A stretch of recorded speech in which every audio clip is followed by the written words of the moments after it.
What can I say? What can I say? I'm very, very excited. You know, I'm always excited when I have to be on the radio at this time of the day.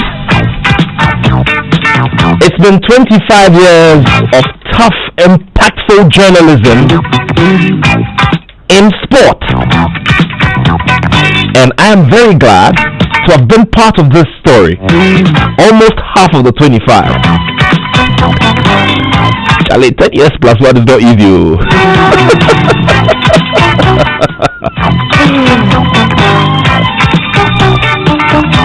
So 10 years plus one, that's what I am here. So my anniversary comes off on April 1 this year. Charlie, should I be asking you guys for presents or what? Hey, thanks so much as usual to the current affairs team, the production team, for bringing us news file and also the midday news right here on Joy 99.7 FM. It's been 25 years. We're very glad for your company along this journey. Without you, it would have been a very, very lonely one. And we say thank you, and thank you again.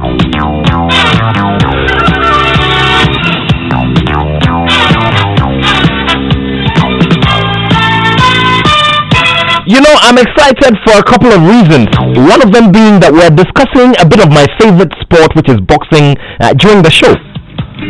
Yeah, for those of you who know me, you'd know that boxing is, you know. Of course, it is because there is a major boxing spectacle, the biggest spectacle indeed, for the first quarter of 2020. It's happening in Las Vegas, Nevada. A sacred ground for the biggest boxing events in the world. And of course, that bout will be live on DSTV Super Sport.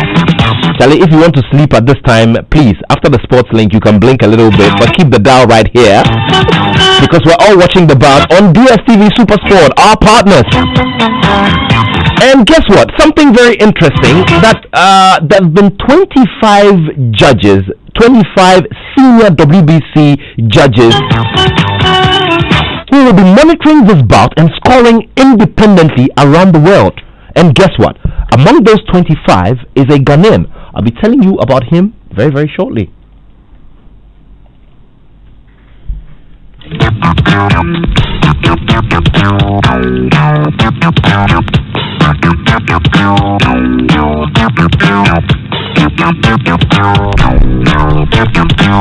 And of course, I would like to begin by wishing the National Amateur Boxing Team, the Black Bombers, well as they search and battle for places in the ongoing Olympic qualifier in Senegal. As I mentioned to you, there's a big international boxing spectacle between WBC heavyweight champion Deontay Wilder and the Gypsy King Tyson Fury. Remember, this will be live on DSTV Super Sport. And I'll be telling you about the Ghanaian who's been chosen among senior judges around the world, 25 of them globally, to independently judge and score this bout via a secure network by the World Boxing Council. Also, the very first major competition is being held at the Bukom International Pool. It is the very first FINA-approved Olympic standard swimming pool, and it's right here in Accra. We'll get on the ground and get some updates as well. But you know, I'd like to let you in on some conversations that I've had around our Ghana Premier League in the past few weeks. So for instance, I have a friend who, for reveling, would rather, you know, do a fine, nice, high-end bar, or a musical concert, a comedy show, or a beauty pageant. Recently, she sent me a message and asked, are there any advance tickets for the Legon City's game? And then she says, Nathaniel, well, I wanted to go for the game, but later on I realized I couldn't get tickets. As I mentioned to you, this is an individual. First of all, she's a lady, and you know, she is asking me about game schedules and availability of tickets. So clearly, as a collective, we've done great regarding making the Ghana Premier League an item on the table. But of course, we need to do more. Now, there are big talking points from the sterling performances of the likes of Victoriana Adebayo, who has 11 goals, Yaya Mohammed, who has 10 goals, the transfer talk around Christopher Nete, that wonderful, backliner for Kumasi Asante Kotoko. The use of less than 11 players by Kumasi Asante Kotoko and the Diana Stars in the game, and so on and so forth. So how can we push and make it even better as a product to package and sell to the rest of the world? Joining me here in studio is the Vice Chairman of the Ghana Premier League Committee, who has vast experience in marketing, brand building and enhancement, as well as media strategy. Now, he's played many roles in corporate Ghana, and of course is now a respected private consultant with massive expertise in telecoms marketing and media. Jesse Ajepong, the Vice Chair of the Ghana Premier League Committee. And also, the only female general manager in the Ghana Premier League is here in the studio as well. So this has defined the Sports Link, the Joy Sports Link over the years. Remember, this is the oldest program on this network as well. And what we do here is to ensure that we bring you the people at the center of the discussion, the critical ones that affect our sport. So Linda Ansong is the only female general manager, a club manager, in the Ghana Premier League, and she's also a member of the Ghana Premier League Committee. Isn't that interesting? Oh, gentlemen, ladies, thank you so much for your time. It's great to have you here in the studio. Linda, good to have you here. Good to be Thank here. you very much. Thank you very much. Charlie, I'm loving your shirt for different reasons, eh? We'll go into that later on. You just give my attention to it, man. All right, so let's begin. We'll begin with some boxing. I know you're not here to discuss boxing, but I'll just pick your light thoughts on those later on. But let's get on the phone line now and speak to WBC International Judge Attoh Papo. Now, he is one of 25 carefully selected officials, judges around the world by the WBC to independently score Deontay Wilder versus Tyson Fury Part 2 in Las Vegas, Nevada. Remember, that bout will be live on DSTV Supersport at dawn tomorrow. Now, Attoh Papo, thank you so much for your time and congratulations on this appointment. Thank you so much, man. All right, can you please, if you have a radio by you, please lower the volume so that we can, get down to the business. Okay, guys. Thank you so much, Attoh. And as a Ghanaian, I'm very proud that we always play a role and are part of major global events such as these, historic events such as these. Now, you have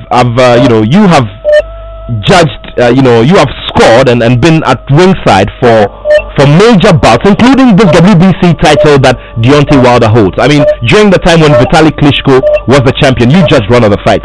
Now, tell me about the weight of this fight, just in case people do not know. Tell me about the weight that this fight carries in the whole scheme of things in international boxing. Yeah, I'm so excited. I'm nervous as well.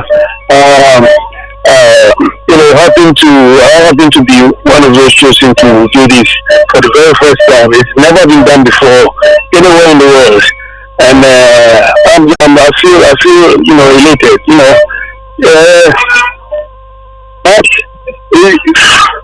I can tell you honestly, I think this fight is going to be one of the most exciting fights we've seen in the last 10, maybe a decade or so.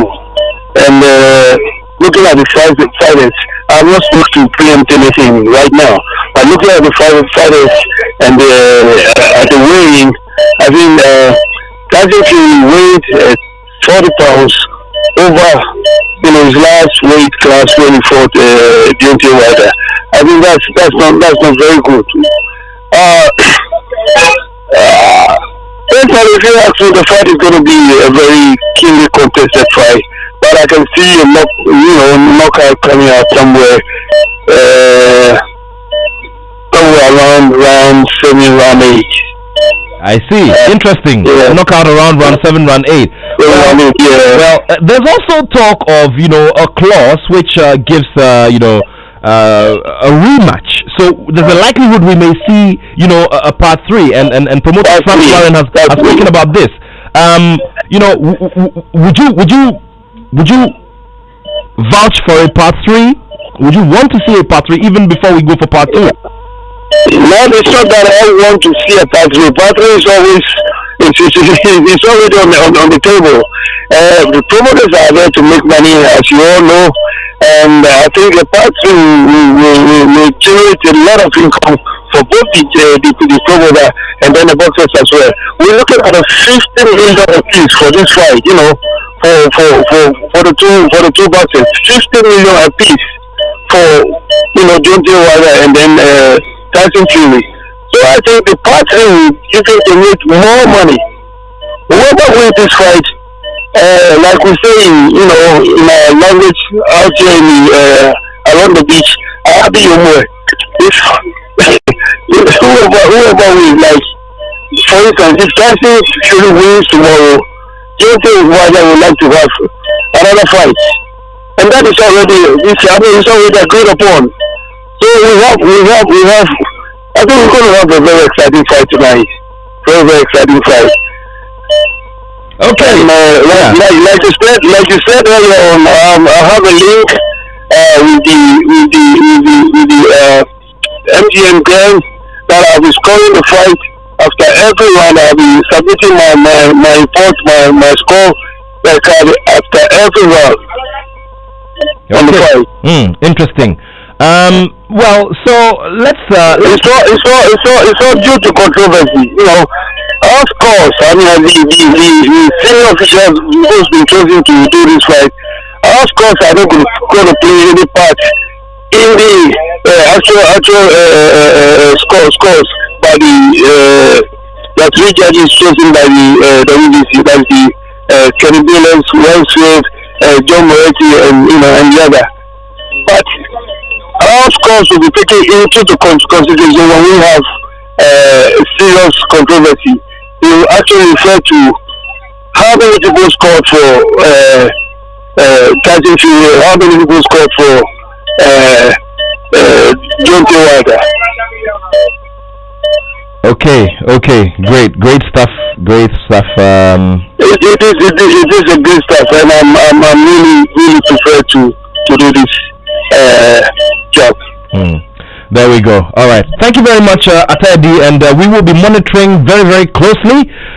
This is a very interesting one, but let's see how it all goes. Thank you very much, Attoh Papo. Well, Attoh is a WBC international judge, one of 25 around the world who've been selected to oversee this bout from the outside, and they will be submitting their own independent scoring, and all of this is to take away any form of controversy whatsoever. So let's see how it all turns out regarding the scoring. And of course, if there's a knockout, then we wouldn't need to refer too much to the scoring. It becomes necessary though, but let's see how all of it goes. Send me your messages. Remember, it's 0244340437. 0244340437.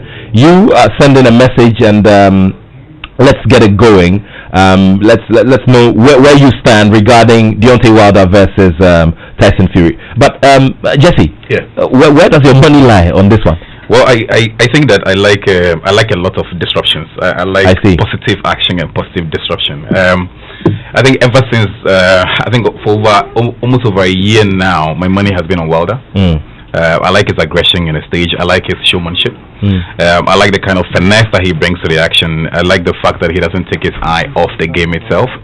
I like the power behind his punches, and most importantly, I think I like the fear that he seems to put in people before he takes them on. His last fight is a classical example of he ensuring that he must win before the 12th round. Without that knockout, obviously he would have lost the fight. So looking at him now, I can imagine that once the fight is over, and it should be over by the 5th round, the Gypsy King can dance all he wants, but surely at the end of the day, it's going to be a Wilder fight. I mean, look, it's a Wilder fight. I hear you.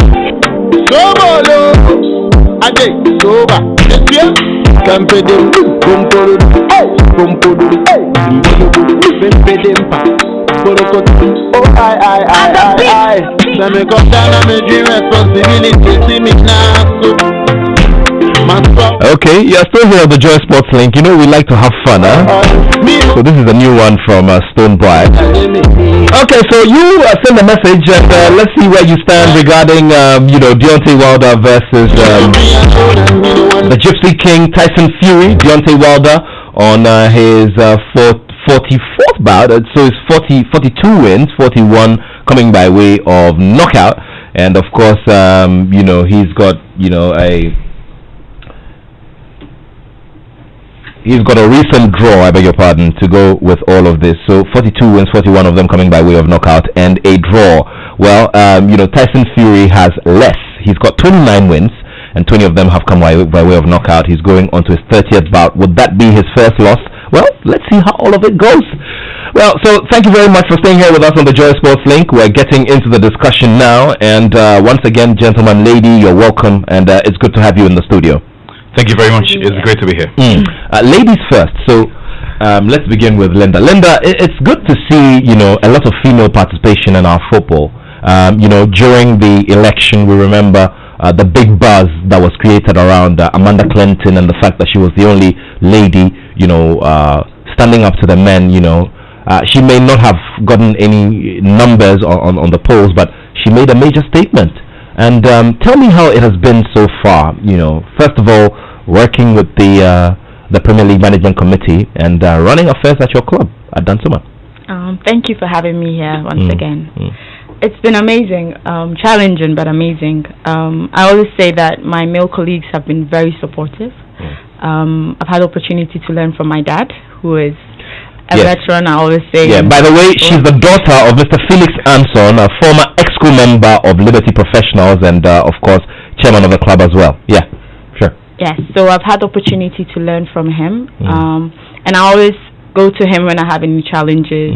I also get to talk to the great Alhaji Jaula whenever I have issues. I have Jesse here, and I have all my colleagues to help me whenever I have issues. I've had the opportunity to work with men in my previous job. I run a software company. In the technology world, it's male dominated as well. Very well. So I'm kind of used to working with men. So that on that front hasn't been so difficult. But sports or football in Ghana is very emotional. Ghanaians are very passionate about our game, and for the past few years the whole vibe around it hasn't been so positive. So now it's very exciting to see that Ghanaians are very excited about Ghana football. I think recently I saw a picture where the Ghana Premier League was being advertised for 2 CDs and on a wooden board, just in front of a viewing center. I was like, wow. For me, honestly speaking, I know it's not a professional shot, but the GJA and the awards committee, I beg you, this one, you need to do. That's the picture of the year, without a doubt. Exactly. I mean, when I saw it, I was like, yes, we're doing something. You're definitely doing something positive. And I would like to commend the media as well. Sure. In the past, there hadn't been a lot of positives coming from the media, but now I can gladly say that the media is also supporting the Ghana Football Association in bringing back the love, as our president always says. So it's been challenging, but it's been amazing because the support has been good. You tell me about your home, Dansuman. Dansuman, is a vast, is one of the biggest in the whole of West Africa regarding residential areas. Okay, so you have a fine mix of persons and families and individuals who want to consume good entertainment. Tell me about the buzz in Dansuman, your home area, since the league started, and how much feedback people give you. In the past it wasn't great. Now I wouldn't say it's great, but it's better. Okay. It's better than before, because I think this whole bring back the love is a vibe that everybody's catching on. And previously at the end of a game I would have to go to the bank to withdraw to pay for match expenses. But now at the end of a game my gate proceeds can at least cover my expenses. Wow. So that tells you that it's positive. We can do more, definitely. I heard you mention something about the Legon Cities and a lady calling to find out if tickets were available. I think Legon Cities is doing an amazing job. I would commend them on that, and I'll be picking some ideas from them here and there, so that we can also and hopefully beating them as well when you meet them. Yes, at their home, because we drew at my home. Yeah. When you beat them in the second round. Yeah, most definitely that one. Yeah. Jesse, you were roped in, when this process of restructuring started. You are definitely working under the very experienced Lepo Rajaula with the rest of the team. I mean, tell me about the scope of work first of all, and how it's been, how the journey has been so far, what it is that you do on a daily basis when you meet as a team. So maybe let me start from the initial. Sorry, on a periodic basis when you sure. So let me start from the initial phone call. So the initial phone call that I got said, I want to invite you to be a part of the structure. And my initial question was, what do you need?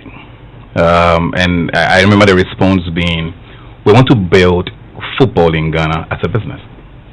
We want to try and gun for an ecosystem that ensures that football is not just a competition, but it's a business.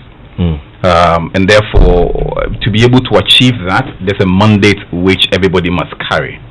And so that's what took my interest, and that's what said to me that, look, maybe there's something great that might be happening on the FA side.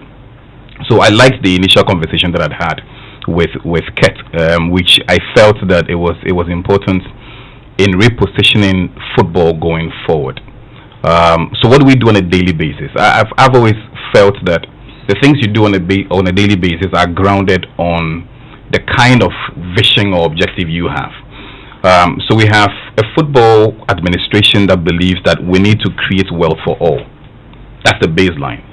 To create wealth for all, we need to be able to do two key things. The first one is to ignite the passion in people and get people basically going quite well.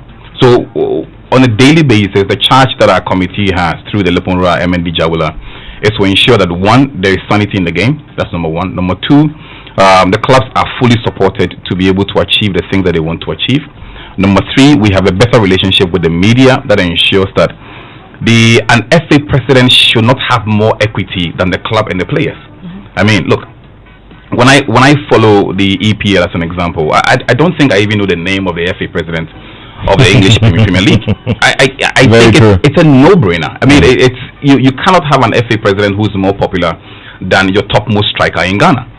So how do we ensure that we are repositioning the entire conversation to give much more energy to the game being played, promoting the players, promoting the clubs? So every time that a committee meets, it's about the clubs, it's about the welfare of the clubs, it's about the challenges the clubs are going through. How do we ensure that the ecosystem around the clubs are working effectively? What kind of relationship do we have with the referees committee, as an example? What kind of relationship do we have with the media, like I said? And how do we support the finance and the sponsorship team at the FA to bring money into the game? So daily, we're challenging ourselves, we're pushing ourselves. One of the things maybe we might speak about later would be on what we are calling the innovations bed of the FA. So a lot of people have been talking about the fact that, look, we're digitizing. So how do we push the innovations boundary from the FA's perspective? So there's a lot we talk about, and there's a lot that we are doing. Progressively, I think we'll get there. Okay, the Premier League so far, I mean, we've had bright moments, we've had, slow moments as well. I've mentioned one of them in my introduction. Premier League so far, I mean, from your perspective and what you've had to do, from the engine room perspective. So let me walk back. Before the kickoff, part of the challenges that we had faced before was, it seemed like there was a sense of opacity so far as the Premier League was concerned. Many would say that, look, we don't know about this, we don't know about that. And so opacity was like a very big thing. So one of the first things that the FA president and the chairman insisted was that we ensure that people know as much as possible. So if you go onto the FA's website today, there's information available to ensure that we carry people along. You would remember that the very famous or infamous glow money issues and things like that. It probably may have been the first time that we try to put information out there to prevent the speculation that comes with it. So that's very important. So fixing the information gap was super important. Again, one of the things that I like was the fact that before the league started, the FA understood that many of the clubs might be financially challenged. And therefore, the FA says that, look, here is a city here is a city here to support you to get the activities started. Again, I like the fact that before the league started, we said, look, the referees may have had a challenge before, so let's get into this whole motion of referees integrity training and things like that. Let's put the referee at the forefront of fixing maybe part of the moral issue that we may have had. So for me, again, that was great. So once the league started, the other thing that people were concerned about is the quality of the production of the league itself. Look, you're watching TV. You switch between, say, DSTV channel 201, and you're watching a great game, and then you switch to maybe like a local production, and the quality is very, very vast, very miles apart. So how do we progressively put in place structures that ensure that the production is great? So far, what have we been doing? I think we have a TV partner that's delivering on the ask that we had given to them. No, but let's call a spade a spade. I think that start times have been wonderful. Okay. Honestly, we've had conversations here where a lot of doubt was expressed, a lot of and look, let's be clear, and we've said it here. I mean, we say this we do a lot of reviews on our Friday show, which is First Take, and we talk about these things. Fantastic. Look, I saw the game, the Super Clash on television. It was wonderful. The strategy to where we're doing a flashed screen and you have two games at a go, a simultaneous view. Wonderful. Yeah. I think it's good. So keep doing it, but make sure that nothing goes wrong, nothing drops in terms of standard, because that one too we will talk about it. To be honest, I mean, Linda will bear me out on this. I think that even though we're saying progress, Kurt and the team would always say that, look, we're not where we want to be. Yeah. So Start Times is even taking we're pushing them all the time. What can we do differently? So to answer your question, so far production has been progressively good. So far referee's performance has been progressively good. So far the clubs and the nature of the game itself has been fantastic. I mean, Linda, and not because she's here, I mean, the 5-2 scoreline as an example for me was awesome. Yeah. When I take a look at the people who go to the various stadia across I can say stadiums, right? Now you can say stadiums. Yes. The various stadia across the country. For me, that's also quite refreshing. So the numbers are coming up. Social media conversation is quite great. Digital conversation is super great. The confidence of the coaches to speak to tactics is also growing. Yeah. So I feel that everything is coming together bit by bit. Yet we're still far off. We'll get there one day. Linda, tell me about efforts that you have made on your part, for instance, to reach out to because you gave the example of how previously you had to rush to the bank to get extra funds from somewhere to take care of daily expenses and all of that, and how now even though you may not be recording 100% attendance at the games, you're still making something good. What's been the strategy for you at Liberty, for instance? Trying to meet the meet the fans halfway. Honestly, we've been riding on the FA's Bring Back the Love and the whole. We haven't had a specific strategy to improve that front of things. That's being honest with you. Definitely in the future, with the help of Jesse here. Well, he's a Danceman guy, so it's his responsibility. I'm saying it live on Joy. That is his job to help me make sure that Danceman people take Liberty as theirs, because it is a community-based club, and it's for them as much as it's for us. So definitely we are going to put together a strategy that's going to really improve viewership Now, considering that you have a lot of you have a fine spread of upper middle to first class people scattered across Dansoman. Have you considered the area of merchandising as something that you can start pushing gradually and riding on gradually as a second revenue base? Because I think that sometimes, your red, white, and blue combinations come out pretty well in the jerseys. Yes. As I said before, I told you I would be picking a few things from Legon cities, and we can all attest to the fact that they're doing very well when it comes to that. So definitely in the near future, we'll be seeing something like that from Liberty. Okay, so it's about 19 minutes, or my calculation correct? Okay, 16 minutes to the top of the hour, 1 p.m. Remember, it's 0244-340-437 on WhatsApp, 0244-340-437. We're having a discussion on the league and pushing it and pushing hard as possible to ensure that we have a big product that we can sell to the rest of the world. It's here on the Joy Sports Link on Joy 99.7 FM. We're going till 2 p.m. Now, let's also look at the challenges. I mean, we've had various occurrences. At a certain point, Linda's Stadium was closed because gladly it's been reopened by the club licensing board. Now, some of the things that the clubs get up to. For instance, this recent thing about 2 clubs playing with less than 11 players on the pitch. Okay, so sure. So let me start from the Linda side. I like the structures that have been put in place so far to drive the football agenda, and the kind of independence that the various committees have. So whilst Linda is a member of the PLMC, obviously, if Liberty hasn't done something right, they haven't done it right, they must be punished for that. They will be punished for that. So I think the Liberty as a club had a provisional license, and there were some things that they had to do. Failing to do that, I think 3 snakes were found at the pitch. Weirdly, I have no idea where the snakes are going, but we found three snakes at the same time. They were killed by the same people, which is fine. The same area. But you see, they're specialists. So I guess my thinking. Can you remind me of the scoreline on the day? It was Hasselhoek versus Liberty. 3 goals came out. Three. So we can actually start doing the calculations. Coincidentally, we saw 3 snakes at the same location, killed at the same location, which is fine. But I guess my point is this: that I like the fact that the club licensing committee did its job, and there's absolutely nothing that the PLMC can do to stop the club licensing committee from doing its job. It has a job to do, so they did it.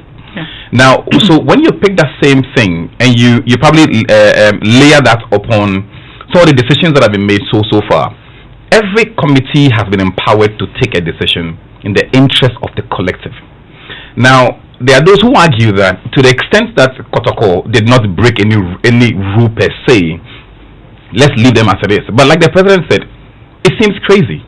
Now, there are lawyers who would say that, look, the game is... And so when you lift this and put it in the political field and you look at the happenings of the last 48 hours, there's a walkout and it's legal. It's legal. Yeah, it's permissible. Yes. It's permissible. Yes. However, you probably need to discuss it in the broader context. I mean, it's like the way a penalty kick can be executed, Yeah. Yes.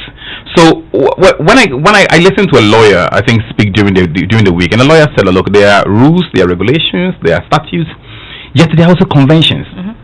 And many of the things that govern the way we behave are not put in the statutes. There's a common sense part of things. There are conventions, there are rules, there are regulations, there are statutes. So we need to be governed by almost everything that is right by the game. So when you have the fans going to the stadium to watch a game, they expect to see a formation. So the formation says 4-4-2. Of course, and once the formation says 4-4-2, suddenly the formation is 3-2-2. Then clearly there must be an explanation to it. So when I watch the Kotoko coach, for instance, say, I can't explain it. He can't explain it. But again, I can also understand. Maxwell didn't sound like he even expected that question. And I feel for him. I feel for him. Yeah. But before you go ahead, now Jose Mourinho is trailing by a goal to nil against his former club Chelsea. Chelsea won, Tottenham nil. Olivier Giroud scored. So we'll be updating you as we go along. Yeah, back to you. Yeah. Okay, I don't know. But why did you say ouch? Because I'm conflicted. JM is my man. Chelsea is my club. So which of the GMs? Communication is contextual. Within the context of the conversation. So to your point, there are things that are expected of us. Yeah, sure. So issues come up, but to the extent that the issues coming up are quickly addressed, to the extent that the new mandate given to every committee is to ensure that when problems come up, we deal with the problems quickly, in order to prevent litigations that drag the complexity of the game. I'm happy with that. So yeah, you're right to the extent that there are issues, but we're dealing with them. Well, if you just joined us, we're here on the Joy Sports Link on Joy 99.7 FM. We have a live stream on Facebook, so you can join the conversation. Remember, it's 0244340437, prefix with +233 if you're outside Ghana. We're discussing the Ghana Premier League and strategies to push and get it into that big product that we all expect it to be. Some work has been done so far, but there's still a lot of work to be done. Now, Vice Chairman of the Ghana Premier League Management Committee, Jesse Ejepong, is here, and also a member of the committee, Linda Ansong, who's also the General Manager of Liberty Professionals, here with me in the studio to do the discussions. You can join as well. Remember, it's 0244340437. I'll be sharing some of your messages, as we go along here on the Joy Sports Link. Now, let's look at specific issues of sponsorship. Okay. Now, obviously, as we speak, we only have the liquidity coming from the broadcast right partner, which is Star Times. I remember very well that when I hosted the FA president here on the first show for this year, he talked about how by now we were going to have another sponsor announced for the Premier League, but we're yet to see what's the challenge. What's the challenge there? Okay, so my last response to a similar question asked of me, I said everybody we need to speak to about sponsorship we have. The good thing is that technically more than 80% of the conversation has moved beyond the introduction, the paperwork. We are at the negotiation stage. I've always tried to limit the announcement of what's happening to the General Secretary to do.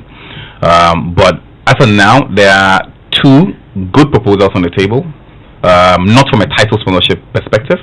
Our thinking was for year one, we had to go through a motion of rebuilding the confidence of the sponsors to the game itself. My recommendation and the recommendation of many others was to try and segment the product and ensure that we're bringing sponsors into the Premier League from a category perspective. So you might have like an insurance category, you might have like a telecoms category. Yes, and we've done that. So every company that we feel should be able to be interested and invest in the game, we have reached out. And from the telecom side, from an insurance side, even from an automobile side, we have. Now, there hasn't been an announcement because we haven't agreed in principle to the counter offers made.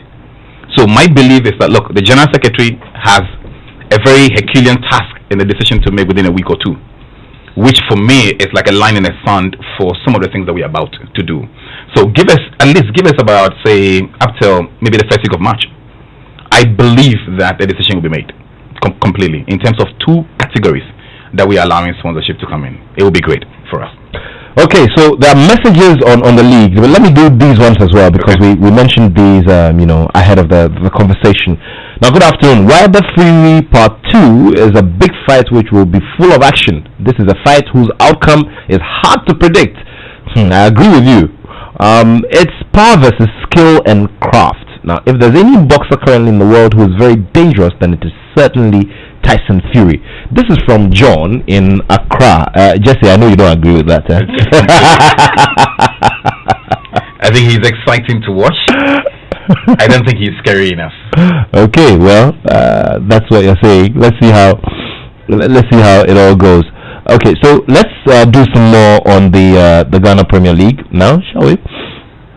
Okay, so there's this one, here, and it says, okay, Nat, good show always. I had a few questions for the Premier League reps. How autonomous is their outfit from the FA, and when are the referees going to be paid? After 11 matches, no referee has taken a dime.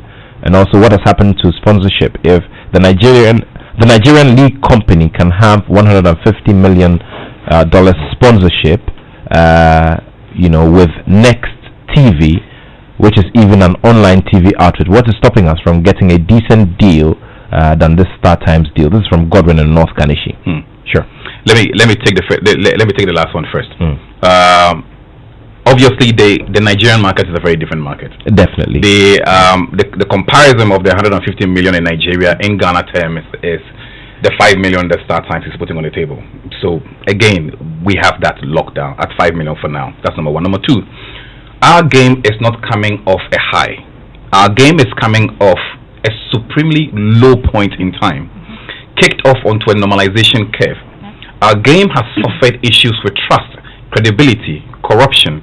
It's been maligned on lots of levels. Now, it's not easy to walk up to a Coca-Cola and say that after all the hoopla that has happened over the last couple of years, give me $5 million. So we need to go through a period of building trust amongst businesses. Now, I am happy and even super excited about the fact that within the first 2 months or 3 months of this game being played, sponsors are willing to even listen to us, which for me is great. Because especially from the point that we are coming from, it should be difficult for corporates to think that they want to associate with the game because of the issues that we actually had. So he's right to the extent that, look, there's more that we can do, and I respect that. But we started off on a very good note. At least we've got the $5 million in from StarTimes, which is great for us. So for me, that would be like the first box that I would tick. My belief is the fact that the kind of positives that we have now, it should take us into a supremely good position next season. And which is why we need to continue to do the right things. Kicking the right things, get the referees activating so solidly. The clubs are playing great.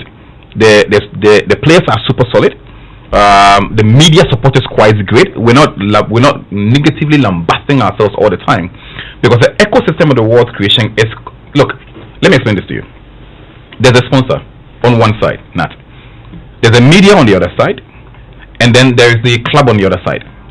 Nat, what's the media looking for from the club? The media basically is looking for content from the club. The club is also looking for the media to promote its activity. That's one relationship. What's the club looking for from the sponsor? The club is technically looking for investment from the sponsor. What's the sponsor looking for from the club? Now, the sponsor is looking for the positive association with the clubs. What's the sponsor looking for from the media? The sponsor is looking for good hype so far as the media is concerned. What's the media looking for from the sponsor? The media is looking for money from the sponsor. So the ecosystem needs to be completely right for the world creation to actually happen, which is why I am super excited about the fact that almost everything that we are doing this season is pointing to the fact that the ecosystem would actually work. So I'm happy about the fact that the 5 million from StarTimes came through. The 2 deals on the table now, the segment deals, hopefully should be announced. As of last week, it was just 1 deal. As of 2 days ago, before I left the office and I left the FA's office, it was 2 deals on the table. So look, I think that we'll be in a good place. Whatever we get this season, we announce it, we work with the clubs, it should be super great. What's next again? I think that's it. Yeah, he's talking about getting autonomous and being independent. Basically, I'm sure he's talking about independence from the FA. I think that if you take a look at the manifesto of the president of the FA, the Premier League going autonomous was part of the things that he has spoken about. I think that it's not even a rumor mill. There are various clubs at various levels who've had a conversation around the autonomy, and I think that at the right time the autonomy will come up. I'm sure you probably may have been asking the question based on the fact that the Premier League in England is autonomous, and therefore what does that mean for our league here? I think it's on track. At the right time, I think it would happen, because President is part of his vision. If the clubs believe in it, then it would happen. As a committee, clearly we work independent of the other committees. Our chairman is not, if it's a word, bullyable. So he's not one of those men that you can easily bully. Our committee as it stands now has Linda, it has John Ansai, it has Della, it has Francis, it has myself. It has a very strong-minded individuals who don't put their clubs first. They put the collective first. So I'm super excited about that. Nat. Thank you. Still here on the Joy Sports Link on Joy 99.7 FM. So we're answering questions directly from you as well. So just send in the messages. Now, there's this one from the host of Ultimate Health right here on Joy 99.7 FM, a seasoned clinical psychologist, Notedra. He says, thumbs up, refreshing for this this refreshing new vibe about local football. Very relaxed, business-like responses to your questions. Now, I'm tuned in after that intro. And I find it difficult to take Tyson Fury serious. Let's see how it pans out. And then he says, snakes and juju versus modernity and digitized business model at the GFA. Okay. But let me ask you, Linda, how do you feel when these conversations about juju and tricks and all of these things come up? I mean, how do you take them, and what's your stance on them? Initially, before I was really into football, I used to hear these things and I thought, seriously? But now, I think everybody has their beliefs. And if you believe in something well enough, I believe it works for you. Let me put it that way. Because if coaches who are professionals would start a game with 10 men instead of 11 because of some reason, which I believe is not technical, then they must believe in something. There's a higher power. And I think we all believe there's a higher power. Which higher power you believe in, it totally depends on the individual. I think football has been in existence for so many years, and some clubs have been in existence for centuries. So if in their mind these things work for them, it works for them, and there's nothing you can say, no matter the technology you try to add to it or the modernity and whatever you can think of. Belief is belief, and you can't overlook that aspect of things. Yeah. Okay, belief is belief. You can't overlook that aspect of things. What do you make of it as well? You let us know. I always ask her if she believes in it. Personally, at Liberty, we don't believe in those things. We just pray and we play. Because if you watch the Liberty versus Adiana match, before the game, a lot of things was done by the Adiana team, and we saw things. My Adiana friends, are you listening? We pick cola nuts from the pitch and all those things. I mean, cola is a fruit. Yeah, we don't grow cola on our pitch. There's no cola tree on the Dansuman pitch. So but you do admit that sometimes, on match days, well, I don't know. On match days. But as I said, maybe it could just be hinya, Just like, I'm awake if you see, so it's difficult to. But who picked the cola nuts from the pitch anyway? The groundsman? Yes. Okay, and after the okay, house. And you were not scared stepping on the pitch after the cola nuts picked up? Okay. Because as I said, everybody have their beliefs, and our belief is God is with us. And whoever put the cola believed that cola could do something for them. So at the end of the day, I guess God. What was the result of that game again? Remind me. 5-2. 5-2. Oh, that one. Yes. Yes, that one. Cola nuts versus scientific football. Yes. Good afternoon, Nat. The Ghana Premier League is very interesting. The hashtag Bring Back the Love is working. Kudos to the new FA led by Mr. Kaito Kreku. Special greeting to Mr. Stephen Ernest Asari of Geo Energy Company. Okay, I hope he's listening. Okay, this is from Aprigu Chakapama. Okay, very well. Okay, so let's see how it goes, and keep sending the messages in 0244-340-437. Now, okay, so someone has sent a message. He says replica jersey, and he's written replica jersey about 5 times. In fact, it's 6. And he says, get some, we want some. And this is from Kuku in Tema. Kuku, which of the clubs do you support? And, tell me, replica jersey. Okay, so, but first of all, do you have any of them on sale at all? Have you gone into that as well? On our Facebook, we are taking orders. Okay. Because on the official Liberty Professionals page on Facebook, the verified Liberty Professionals page. Okay. Exactly. So we are taking orders. When we get a substantial number, we will get them in, and then you'll get them in. Okay, so Kuku in Tema, replica jersey. You will get your replica jersey. Okay, and he says he wants Asante Kotokos. Okay, unfortunately we don't have any representative of Kotoko here. I'll just try to get my producer to work some magic and see if we can get one official or two to speak to this, because the fans, and this is not the first time that fans are asking for this. I remember very well, Jesse, that ahead of the Super Clash, yes. There was very big demand for these items as well. Let's do this one from Edwin in Takrady. Edwin says, Nat, I'm happy discipline has been brought into our GPL. My happiest moment was when Kotoko was punished to play behind closed doors. That was a good example for the other teams. Let's keep it up. This is from Edwin in Takrady. Edwin, thank you very much for your message. Keep them coming. Okay, so Jesse, yes. We've spoken about the whole superstition thing and how it always comes up in our football. You've also witnessed your bits, following this game all these years, I guess. Well, I think that, look, there's we live in a belief system. Linda herself is a believer. It's just that she's choosing a path of belief. So once you're a believer, you're a believer. So if I were a Muslim, my belief would be obviously to pray to Allah. If I'm a Christian, I probably will pray to Jesus. So everybody's belief system works. But you also can't take away the belief system of those who believe in traditional structures. So if the traditional structure, for instance, says that you need to chew the cola and spread it on the pitch. No, I mean I don't know about spreading on the pitch.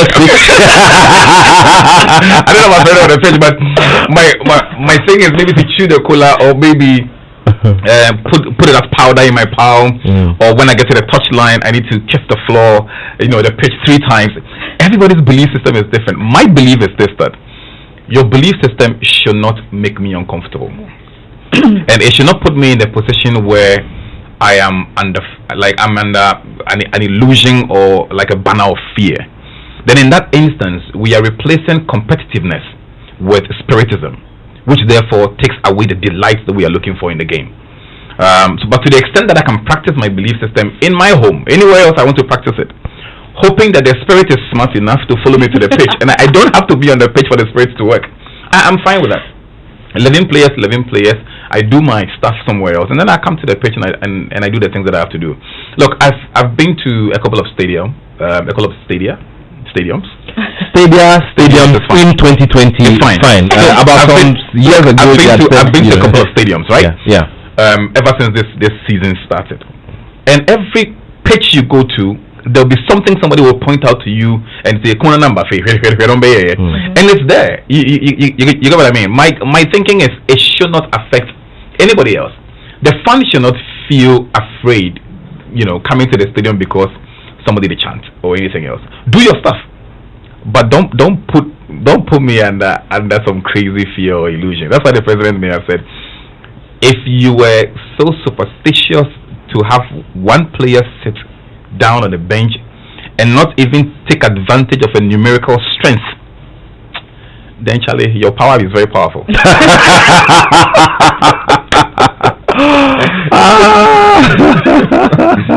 Okay, and then Edwin is also asking again, what will happen if clubs supporters prevent crew from entering a match venue? Okay, well, we've seen that in the Ghana Premier League before, but I don't think that will be permissible at this time, and it will be encouraged. Not at all, Okay, so let's talk about the positive bit as well. Let's talk about the products, the names and the faces who gradually are driving the conversations.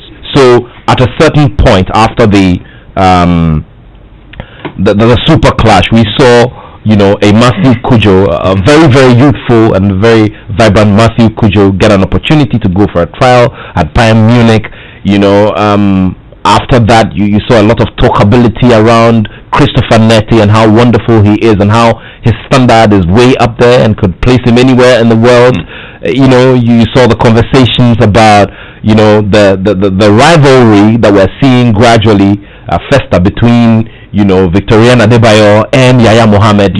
Yaya Mohammed has admitted to us in a short feature which is on our pages and on our networks that look, he knows that he's here to do something magical for the people, and he wants the people to know that he's here to work for them. However, he always has Adebayo to think about. Yes.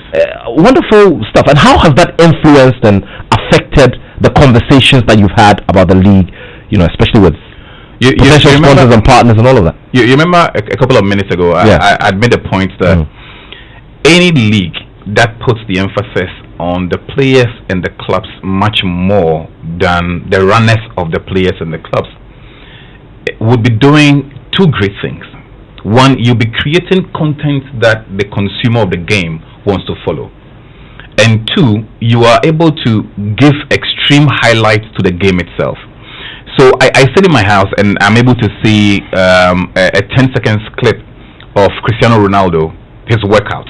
And that's content enough to allow me to go and follow him. I sit in my house and I can see maybe like a Didier Drogba those days. And that's content enough for me to go and follow him. So the positive of being able to promote this local chart, Kotoko 16-year-old boy as an example, brilliant guy. Now every time he's coming to the game, I think after the 70th minute or 80th minute, it's a delight. Now guess what? When he comes on the pitch, every time he comes on the pitch, the Kotoko fans are thrown in a state of delight. Yeah, it's like trust the Kotoko fans. It's like yo, Afeina, you be the game. Yeah. So you would ask, okay, well, why is he coming in? It's just like when Newton was coming in as a substitute for St. Augustine's and the National Science and Math Quiz. I thought you were going to use that example. Yeah. It's a very sporting example. I'm still on air, actually. Yeah. My producer Bill identifies a lot with what I'm saying, and he approves the statement as well. I'm sure I'll be here. Could you answer my topic now? But I guess the thing is this, that if we begin to project individual brilliance within the game, one, it's good for the players themselves. Two, it's good for content consumption. Three, it's good for the entire promotion of the league itself. Look, there's a reason people would say you have the best league in the world or in Africa. It's not because your name is super great. It's because you have amazing talent and you're playing good football. So I'm excited about the fact that when we break the game up from a content point of view, individual brilliance is super great. Take a look at our goal king chart. Look, people are banging goals all the time. I mean, like, look, I don't know whether it's by belief or sheer coincidence. 5-2 was super great. I mean, like, I didn't even think that Linda could match out that. I see some blush. Until I got to the Liberty pitch one day. And I realized that Linda makes promises to her players to say, "We should go la mema away." Now, which is cool. I have a lot of debt right now. So. Motivating the players to do more, for me, it's super great. Look, how many young players have we not seen on the pitch being rewarded by fans, giving them money on the off? It's like everybody is super happy when you do great. That reminds me of my good friend Eric Bequin, who at a certain point was the main man on the attack line of Kumasi Asante Kotoko. And on certain days after a game has gone well and he scored one of those brilliant goals, he just decides to leave his car out of the business. Take a very nice stroll between wherever and home, and it's amazing. Trust my lovely Kumasi people to show you love in different ways. And he also told me a story about how once, so somebody hit his car. He had a Lexus saloon car, and somebody hit it. So he needed a bit of panel beating and some body works and spraying. So this car is on a trailer. It's being sent to the workshop. It's on the main road, and then there's this person driving behind, keeps honking and tells the driver, stop. And then he says, Masa, Eric Bequin car ni na na see. I said then, Fabra. What did I mean? That's how to carry that's along. My Kumasi people, it's just amazing, and it's good to see them bring it back. I mean, you could imagine if all of all sections of fans, especially my brothers from Olympics, are able to do that for the players. And my good friend Dada Olise, Dada Olise is a football blogger and online journalist and photographer as well. So he has this picture of one Oli fan. Was just there in the stands, and you can imagine what he was doing. Jesse, typical classic of my Oli yeah. And you know, it doesn't matter whether you're playing good football, you know. I'm a guy, man. Charlie, you are making a point. Please go ahead. Before your point, however, let's do this text message. Good afternoon, Nathaniel. I think Star Times have proven some of us wrong per what they're doing so far in terms of match telecasting in the GPL. You know, and the GPL to me is taking shape, but the FA needs to do more. I don't also think Juju or whatever has a role to play in football. Just get good materials in terms of the players, technical team, good management, and proper team branding, and you will be there. This is from Dave, who's listening to us from Sunyani. Okay, and he's listening via Parrot 99.7 FM. That's great stuff. Okay. Let's do some more here. There's a message, there's a message here that's coming from Shem Mixon Yeboah. Okay, Shem Mixon Yeboah. Now, good day. Now, to buttress Linda's point, I quite remember, some matches here on the African terrain where various attempts were made by strikers to score, but all proved futile until a coin of sorts was picked up by the opponent behind the goalkeeper. The goalkeeper chased down the player, but you never walk alone. The goal came soon afterwards. This video was trending some time back. Good job to the GFA so far. Shem Mixon Yeboah. Thank you very much for that message. A coin was picked. This time it was cola nuts. Okay. There's another one here. Okay, superstition. Why? My own people did the unthinkable today in Doma. Asante Kotoko played the greater part of their league game with 10 men. Not that there was an injury, a red card, or mistake like great Olympics. Just a combination of Malams and Osofos, or Confos, and probably Togis deceived them. Oh my God, this is the 21st century. By the spiritual instruction, they made a journey from Kumasi to Doma through Akachi, Bole, Agbozume, Alanda, Nzulezu, Jini to Doma in the 3 days. Yet they were defeated 1-0. Okay, this is from. Okay. So there's another one. He says, I'm flabbergasted and totally devastated. Last Wednesday, when no team and all matches as Antigua are stooped to the lowest unimaginable, level.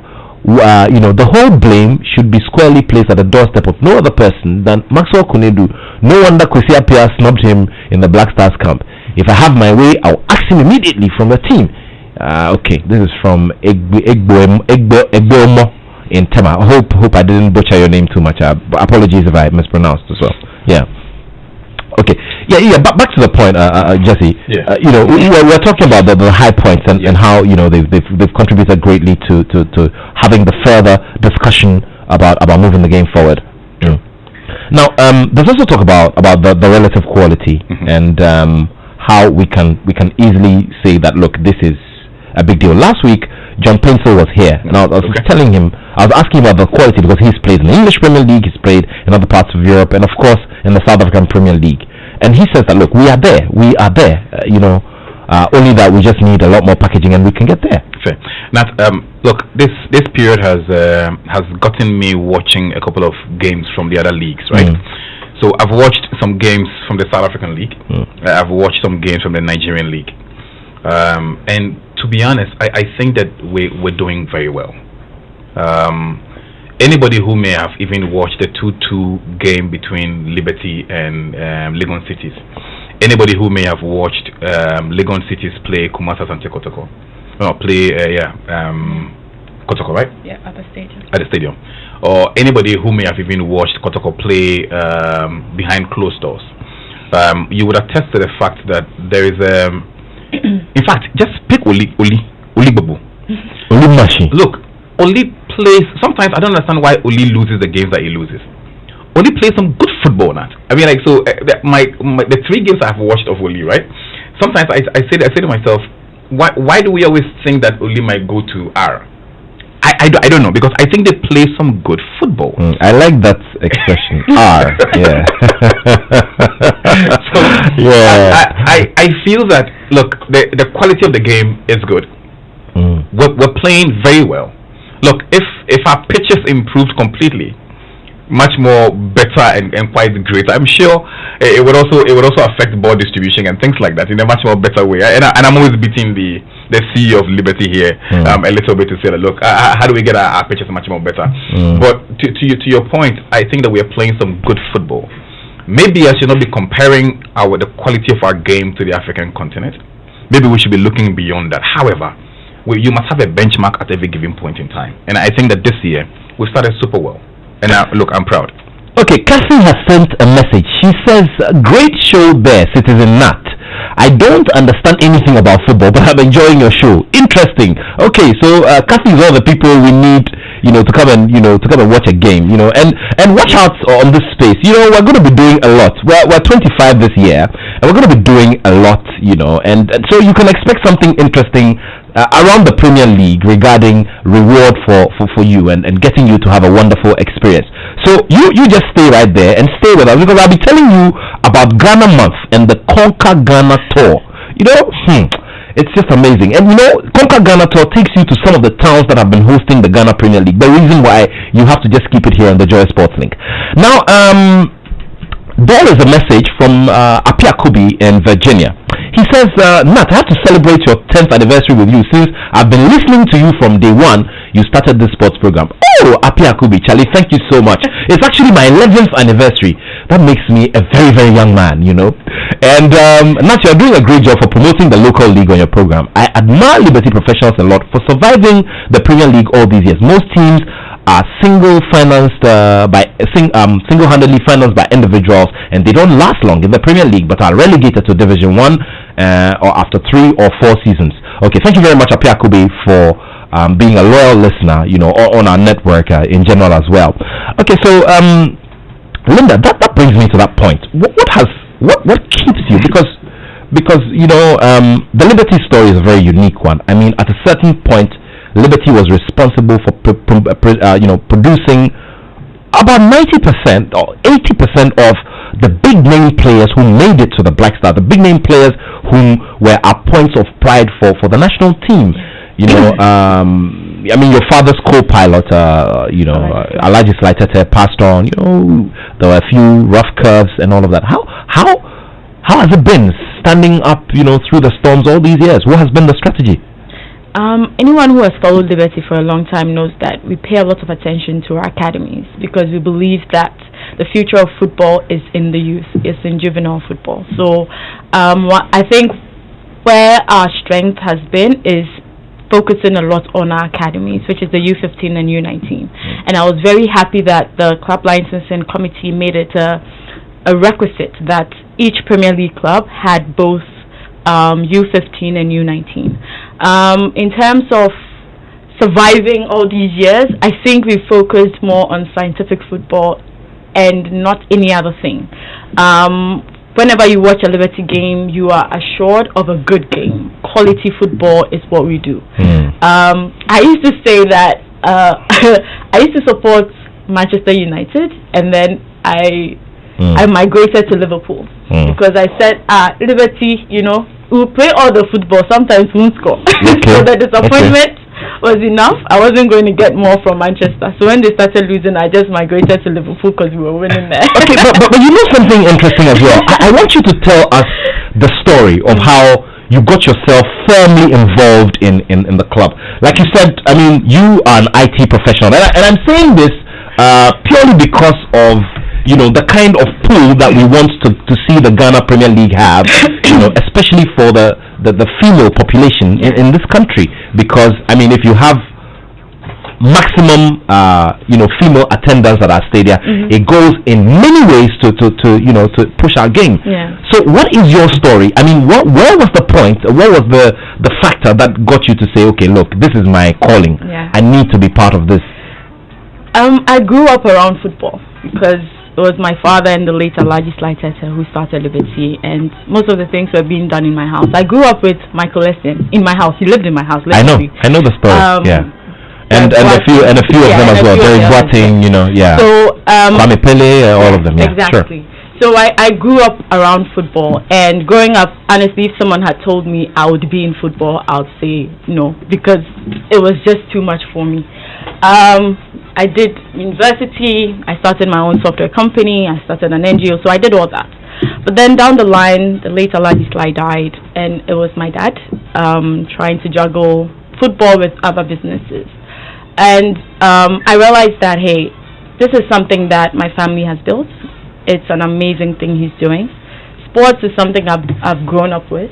So why don't I come in and see how best I can help? So I was coming in with my tech background, with my finance background, because I have a degree in actuarial science. So I felt, okay, let me come and help, sustain this thing, and then I can definitely go back. What I do. So I got in there, and it was just too exciting. You know, the spirit within is greater than the spirit without. You know, before I used to tell my dad why, because for the longest time it didn't make business sense. Anyone who runs a football club in Ghana knows that. Let me tell you why I agree with you and why I identify with the point you were making. So at a certain point in my career, I was writing for a private newspaper. It was called Soccer Ghana at the time, and I was specifically assigned to Liberty Professionals. You know, so I'd come do, you know, in-camp reports, feature special, you know, players, messages from the coach, you know, look ahead to big games and all of that.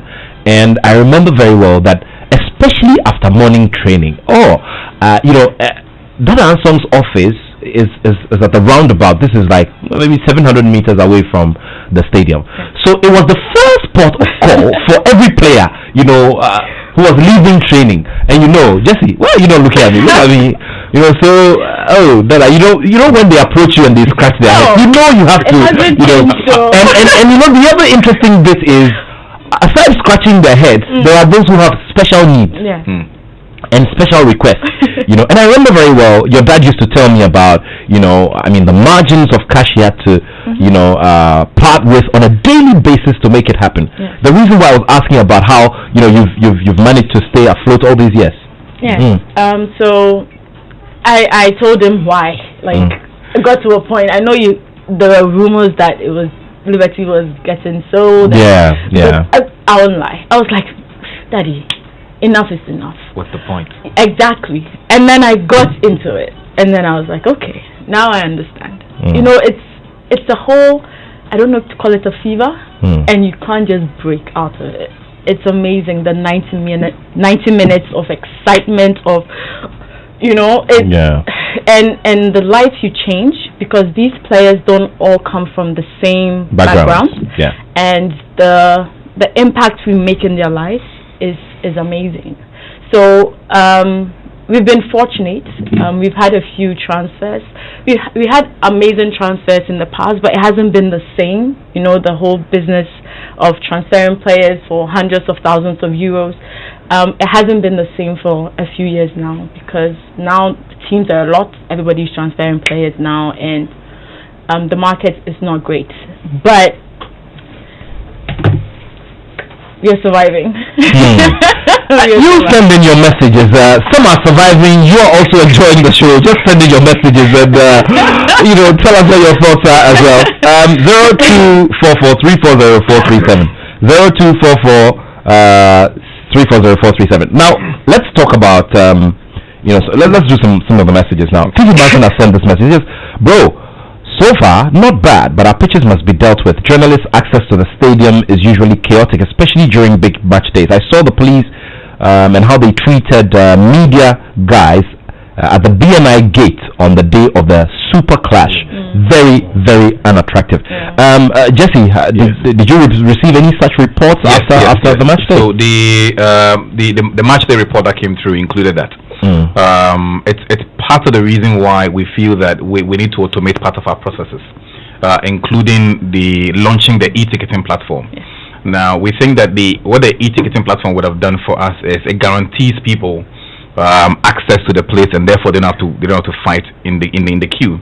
And you're quite clear that, look, if the match is sold out, it's sold out, so you don't have to necessarily queue or fight of a sort. And we think that probably would address the bulk of the issues. When launched officially, our e-ticketing platform would allow you to string a USSD to buy a ticket. You will be able to buy a ticket using a Visa card and things like that. That's like number one. Number two is finding better ways of ensuring that media accreditation is properly synced in a system that it allows the media person to be able to walk in easily. I mean, like some of the Premier League management committee members stood at the gate when the incident happened, and it wasn't easy. So Fifi is completely right. It was very chaotic. Even the president of the FA was lucky because he came in like I think 2 hours earlier. So he probably missed the entire chaos. I mean, I was there at 8:30 in the morning, so I missed the bulk of the chaos because I wanted to be there to watch things from the very beginning till the end. But he's absolutely right. We have to go crazy with tech, with football. So this season is going to be a lot of piloting. So from next season, look, almost everything will change. I mean, I'm sure we might have some time to speak about some of the things I want to do on a commercial front, but we'll see. Well, that comes up in a bit here on the Joy Sports link on Joy 99.7 FM.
Nuts to make you regular so I can eventually become a football person. Chris, you're already a football person. What is your worry? Okay, so while we bring you excitement here on the show, remember that next month exciting things are happening on the Joy Sports link. I'll be announcing that to you later on. But remember, we have the Conquer Ghana tour. It's part of Ghana Month here on Joy. So we're going to Cape Coast, where hopefully you can see some Ebusua dwarfs, stickers and billboards, in the town. While you visit all of the fine sites, you're going to Kumasi, Kintampo, Damongo, and Tamale. So for the attractions, it's the Cape Coast Castle, Yasin Manso Slave Riverside, the Menchia Palace Museum. I've been there. If you haven't been there, then you're missing a lot. So this is the opportunity to be a part of it and see all of the stuff. Also the Kintampo Falls, the Mole National Park, the Larabanga Mosque, and the Mystic Stone. Okay, so let me be very honest. I haven't seen the Mystic Stone, and I think this is just a perfect opportunity as we bring you 25 years of excellence in doing all of these and bringing you all of these wonderful experiences. So the rate is just 1,555 Ghana cedis. So the package includes 2 nights accommodation, transportation, one-way flight, that is from Tamale to Accra, lunch and dinner for 2, tours, and of course you'll be guided by a tour guide. So if you want to do a Momo transfer or you want more inquiries, just call 059 288 9966. 9986. Let me go over it again. 059-288-9986. So remember that the Conquer Ghana tour is supported by Adansi Travels. And all of this is part of Ghana Month here on Joy 99.7 FM. It's only 1,555 Ghana cedis for a wonderful experience. You have to be a part of it. Remember the phone number is 059-288-9986. Thanks to Adansi Travels for supporting the Conquer Ghana tour as part of the Ghana Month on Joy. And so you see, Ghana Month is special. Ghana Month is March, and I was born on 11th March as well.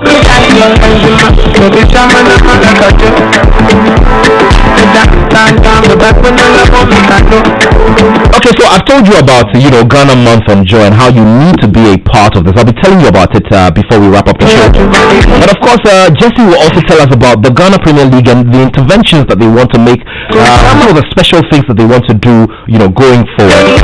Very soon we'll get to half of the season, and then we'll get into the second half. And Linda, I can't wait for that game between Lagos Cities, Liberty versus Lagos Cities, as well as the Adriana return. You see what they're doing.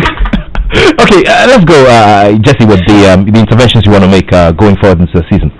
So let's picture the Premier League as a business. And we ask ourselves the fundamental question of why do businesses exist? Businesses exist basically to make money. So we ask ourselves what are the revenue buckets for GFA Limited, as an example. Number one, selling of tickets is very important. Two, driving of sponsorship is also very important. Three, merchandising is also very important. And underneath all of this, there are those who can drive very aggressive content online to also make money. Question is, how do we ensure that the clubs are monetizing all of these layers? So over the next couple of period, you would see us do a proper brand training for each of the clubs, which we're putting together. This first season here is basically our preparatory season. But before the season is over, every club must be on the same page from a brand alignment point of view. How do we ensure that the clubs themselves are able to promote themselves?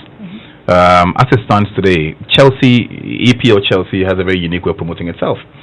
As a brand, it has its own equity. As a brand, it has its own business model. So how do we ensure that the clubs are on the same page, delivering on that and driving the value that we are looking for? It's super important on that. So ensuring that we are elevating each club from a brand perspective is super important for us. Some of the clubs are doing fantastic. Some need help, but some are doing super awesome. Look, I had a conversation with the Legon Cities chaps, and their point was they are going to University of Ghana, Legon, to register students as club members. But Accra Hartsville, there's a phobia tertiary wing. We actually interviewed them ahead of the start of the season. So Phobia Tertiary is in the University of Ghana, the Kwame Nkrumah University of Science and Technology, and a few other universities. Let me say this. Yeah. Phobia Tertiary wing and TAIN and TESCON, which one should be more pervasive? Phobia Tertiary, of course. Exactly my point. From where I sit. Football should be much more bigger. Politics on campus is much more bigger today. So my thinking is that the biggest conversation that should happen on campuses must be about the fact that has the folk sharp pass Kotoko or Kotoko sharp pass. And they just see the B pass. What the way and pass. I see no reason why who I would vote for in the next 4 years should be much more important than the game over the weekend. Yep. So we need to flip the script. So existing as a club on campus is not it's not enough. We need to do more. So look, for me, I'm excited about the fact that the clubs are willing to do that now, and that's what we need to get to. I already mentioned the issue of the ticketing, which for us is something that must happen, which it might be the first thing that comes out of our innovations bed. The next one is how do you consume football information today? Look, if you go to Google right now and you type EPL fixtures, the bots work in such a unique manner that you see the results immediately. You see the fixtures, you see player information, everything else is there. So how do we ensure that from our side, anybody looking for information on Ghana Premier League, it's available either through an app, responsive website, social media is firing, everything else is guns blazing.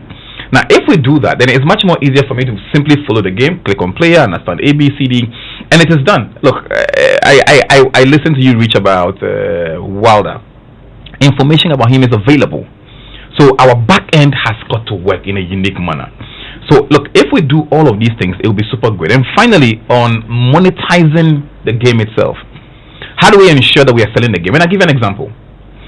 If on Fridays when boys walk into Shell shop to go and buy drinks and things, there's something that many boys might want to pick in addition to the drinks they buy. Yeah, there are lots of things that they might pick. Now, where are those things put up? Telling you this, Akaka, but see the thing and let's go. Like what? In addition to what? Nuts and what? And all gum, and 52s and things like that. 52s, like hummus or what? But you see, the core essence of my point is this: where is that product kept? Yeah, it's kept right in front of you. You don't miss it. Let me ask you. You're talking about the gum, right? Yeah, the gum. Gum. Yeah, it's right there. Question is this: there are people who have never even seen how much the tickets look like. Never. They've seen MTN recharge cards. They've seen Vodafone recharge cards. So what happened to our ticket, our game tickets being at the Shell shop? So that when you're buying your products, your goods, your water, the last thing you pick before you leave might be the game ticket. If it's in front of you, it's part of your consideration set. If it's not in front of you, you don't consider it at all. So whilst we want to go full tech on these things. So this is a big top of mind awareness strategy. Exactly. Yeah. So we need to make sure that, look, anybody who is going into a place to go and shop, match day tickets are in front of you manually, as we are running alongside on the e-ticket in front. Look, there's nothing wrong with me going to, say, Frankie's to go and eat and leave, or come to Joy FM here. Every time you're promoting activities, I would love you to finish your show and including say, the Conquer Ghana tour. Yeah. I would love not to finish and say, look, there's a big game this weekend. Drive past Joy FM and pick up a ticket for somebody. If you pick up 2 tickets, you get 1 ticket for free. Now, if we continue to do that, imagine all the radio stations we have in the country.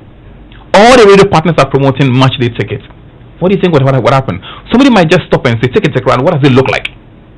Buy one for your family and friends. So for me, there's a lot that we have to do. Our roadmap is quite clear, and I'm very optimistic that, look, by the end of the season, by the time our term is coming to an end as a committee, we should have been able to make a very fine print on sports in Ghana, led by the Lepora MND Jaula. Greetings to you, Lepora MND Jaula, and he's one of the people we'll be featuring here in subsequent editions of the show to talk about his journey in football as well. Great experience, and we couldn't have settled on anyone better to lead the Premier League Management Committee. Fifi Banson has sent another message and says, Charlie, even the way out of the stadium is let me go over this again. Charlie, even the way our stadium is structured even makes it hard for media not to mix with our supporters. Now, the media side is all a mess. Jesse and co should be calling on media houses to invest in equipment so we stop this madness of telephone screaming. Okay. I have a video in Kumasi when Kotoko played behind closed doors. I videoed the media and how the commentary was done. It was, for me, I don't know whether the word is exciting, but listening to all of them scream and talk and shout, it felt different. If there's a way to do it differently, I think that we can motivate ourselves to do that. Well, 0244340437, 0244340437. Chelsea are leading Tottenham by 2-0. Marcos Alonso scored the second goal. Okay, so let's see how it goes. Jose Mourinho not really having a cool there against his former side. Any magic to be performed before the game ends, we will bring you the updates right here on the Joy Sports link. So we'll activate the phone lines at this time so that you can join us with your thoughts. It's 0302-216-541. 0302-216-541. There's a message from a regular texter and a listener to the show, Inko Joseph. He says, last Tuesday I personally sent a mail through info@ghanafa.org requesting for data on the list of registered players for all the 18 Premier League clubs, but up to now they have not acknowledged receipt of my mail. Please ask Jesse, how can I get that? And for the Kotoko Jesse, they should please call. Okay, Charlie Inko, this one you have to come and pay me. You have to come and pay money.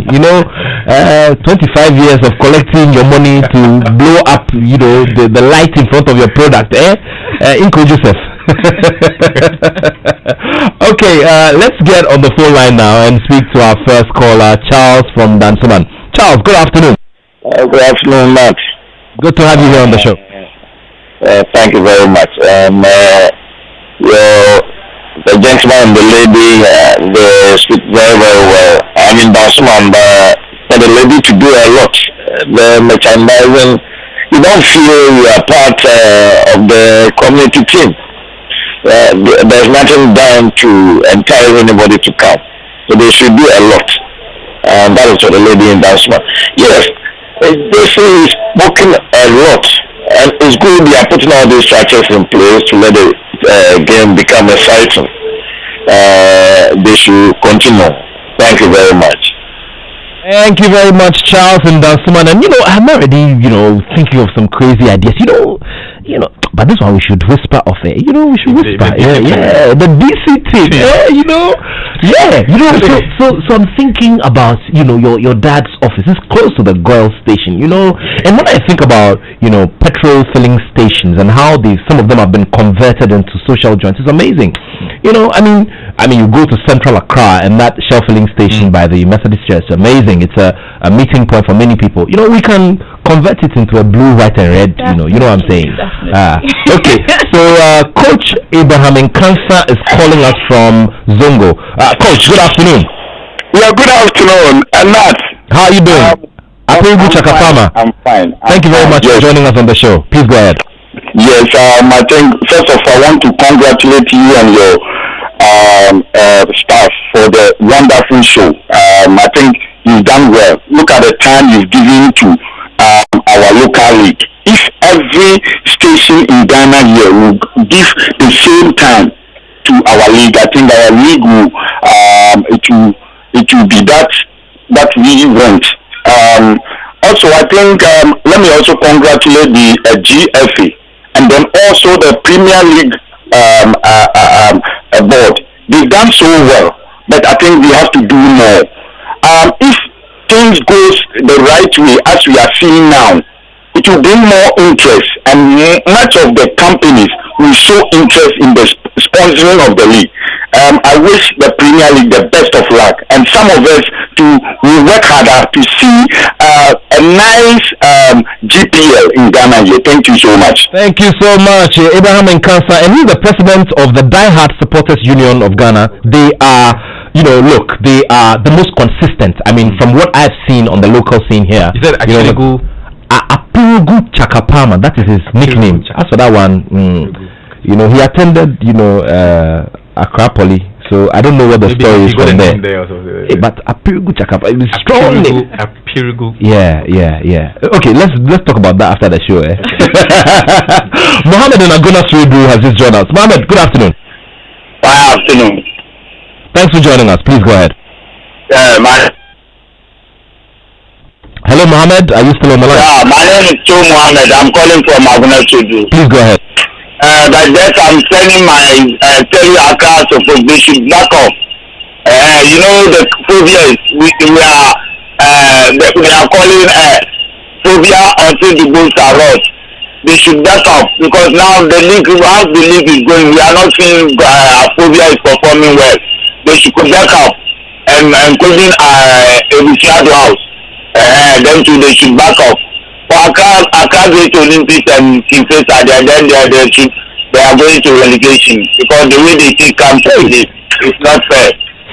I'm not lying you because they don't play any compulsive matches. No, but we haven't finished. We haven't wrapped up the first half of the season. Anything can happen in a moment. When something wants to start, it started from Saturday against Sunday. Sorry about that, but Mohammed made his point, and he has predicted that Jesse didn't want to use the word, but you see, Mohammed has articulated the R. In Japan, in Danfa is our next caller. In Japan, good afternoon. Good afternoon, Matt. I think one thing the FH also concentrated on is the safety of the various stadia. there should be a highlight that when you come, you are safe and nobody is going to harm you.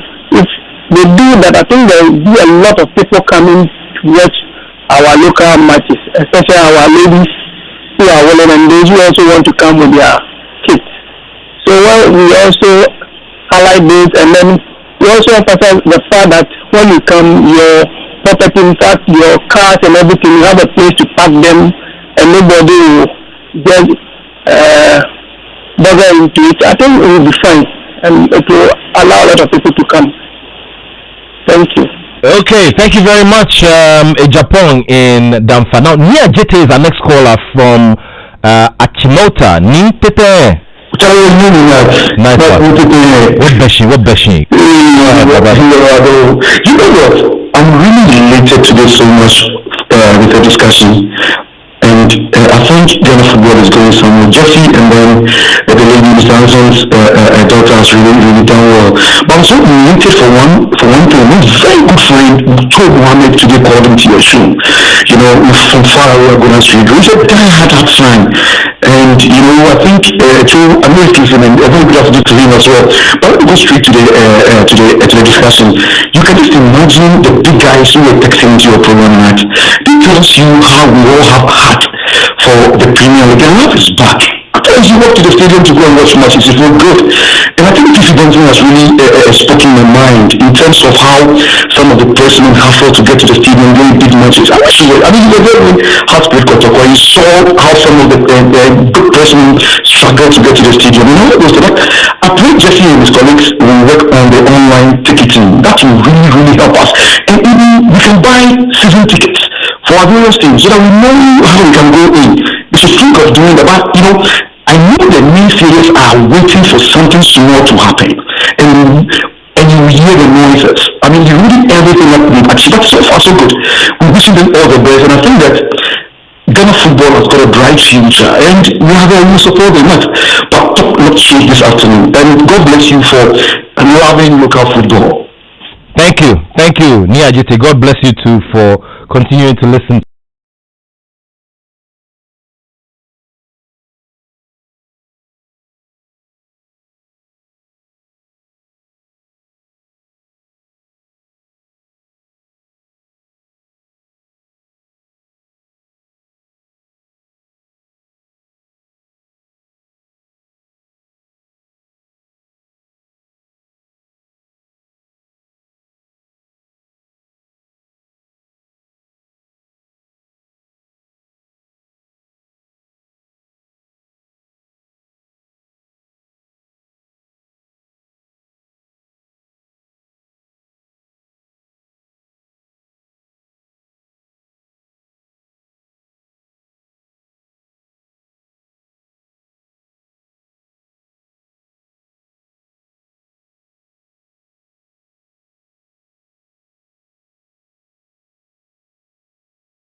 Kuku from Spintex. Please tell Linda that she has won me over to Liberty Professionals.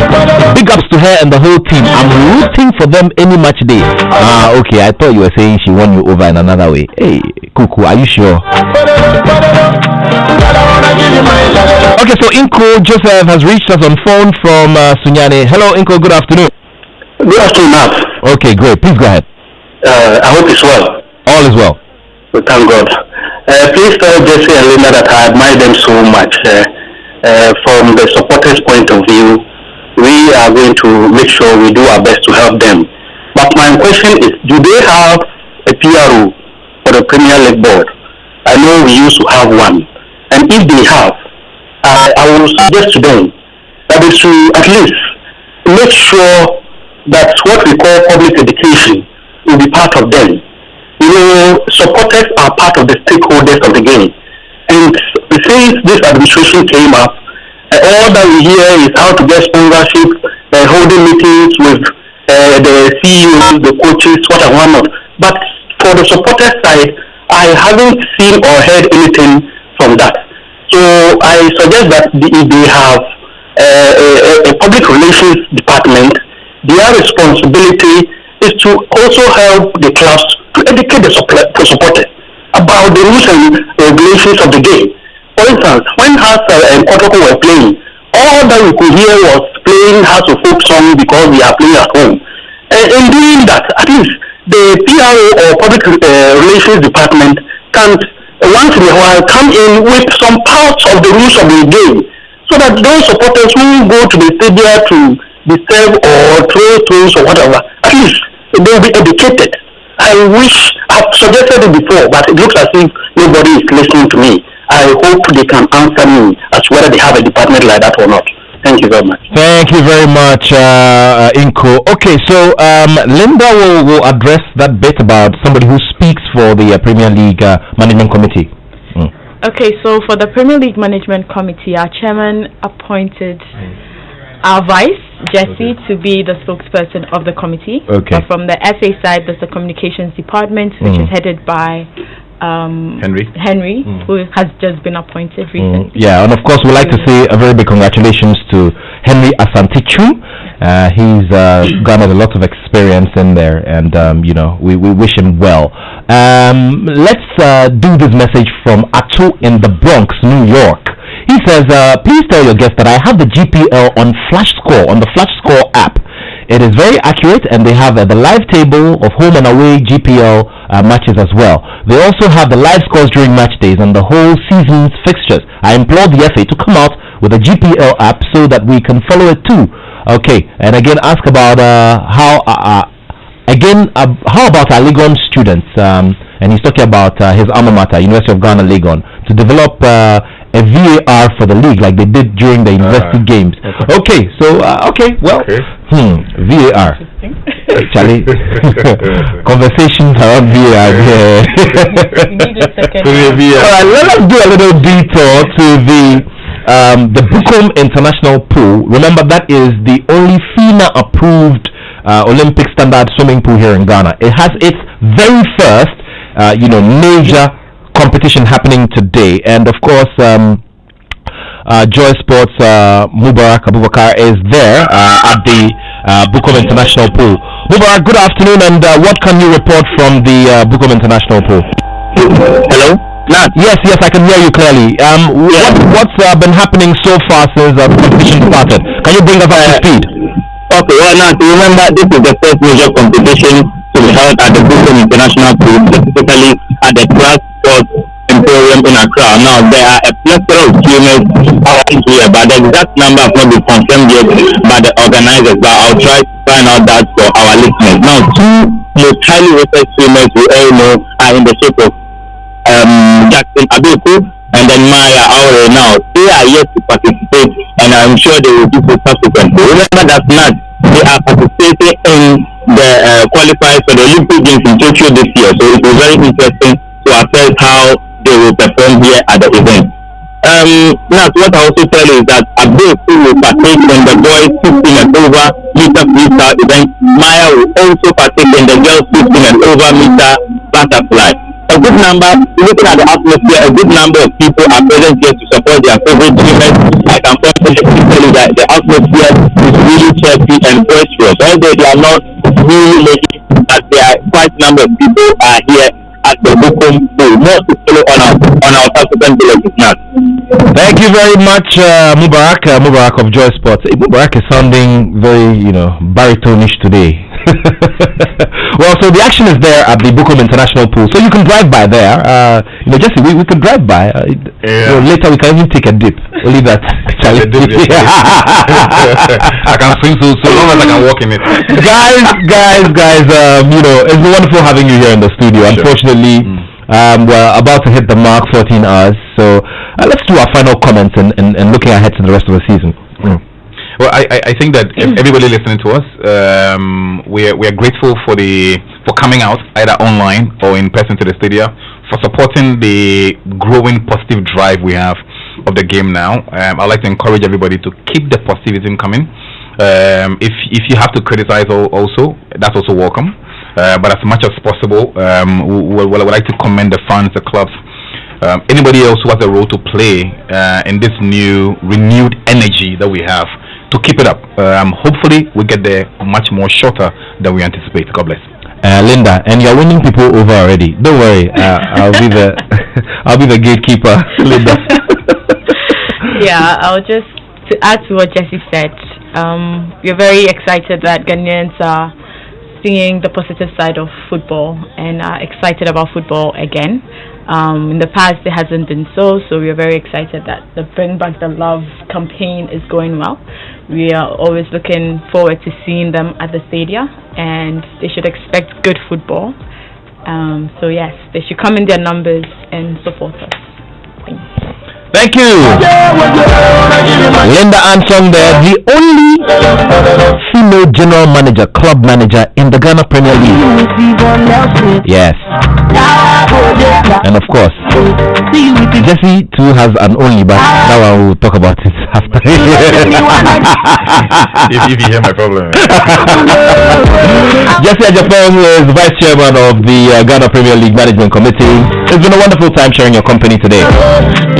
And of course, this is where I, send my heart out to my brother, Chris Attoh, and the rest of his siblings and the rest of the family, to Ken, to Alex, to Nadede, and the rest of the family. I say, God keep the old man, as his final funeral rites are done today, Mr. Fred Attoh being buried today. So to you, Chris Attoh, the rest of the family, I say, may God, give you strength in these very trying times.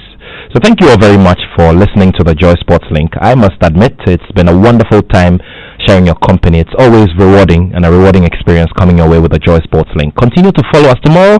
There's action. The MTN FA Cup action is going to be right here, and of course you have to tune in as we bring you all of the live updates on the Joy Sports Arena. Of course, a lot more in terms of our features and promotion of the Ghana Premier League on our online page, sports@myjoyonline.com. 25 years of celebrating excellence, media excellence, and we're grateful to all of you for just making sure that you have been a part of this journey. Remember, we are still on with the Ghana Month celebrations, and of course the Conquer Ghana Tour is a very, very key part of the Ghana Month celebration. So you just make sure that you get on our social media pages. There's a lot of information on there.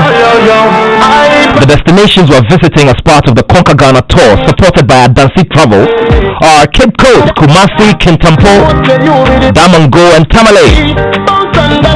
And of course, the attractions are the Cape Coast Castle, the Asin Manso Slave River Site, the Mensha Palace Museum, the Kintampo Waterfalls, the Mole National Park, the Larabanga Mosque, the Mystic Stone as well. So for 1,555 Ghana cedis, you have 2 night stay accommodation, you have transportation, there's a one-way flight Tamale to Accra, lunch and dinner for 2, tours, tour guides, and wonderful people who are joining us on this call.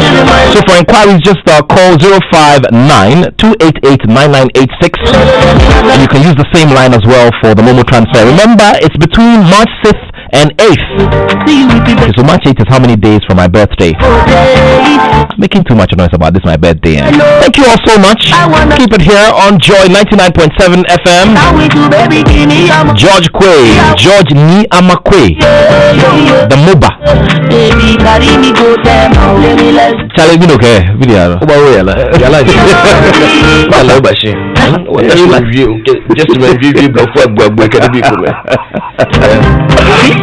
Anyway, what's happening later this afternoon? Definitely, we're talking entertainment. You know, a lot of things have happened in the week just gone by. So